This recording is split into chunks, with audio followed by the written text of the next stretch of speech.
To do a velocity edit in CapCut, start by opening your project and selecting the clip you want to edit. Velocity editing allows you to adjust the speed of a clip over time, creating a more dynamic and engaging video.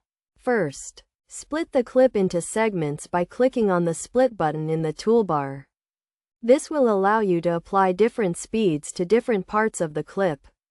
Next, select the segment you want to edit and click on the Velocity button in the toolbar. This will open the Velocity panel, where you can adjust the speed of the segment.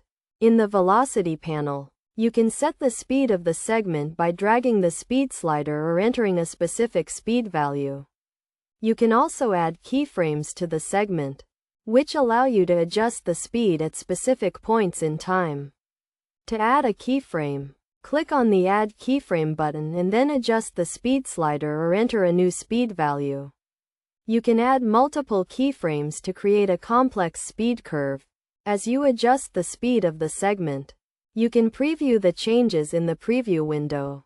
This allows you to see how the velocity edit will affect the final video. Best practices for velocity editing in CapCut include using subtle speed changes to create a natural look and avoiding extreme speed changes that can be jarring to the viewer.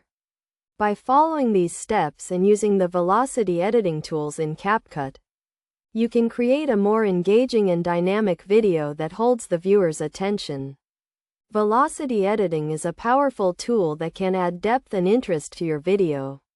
And with practice, you can master it to create professional-looking videos.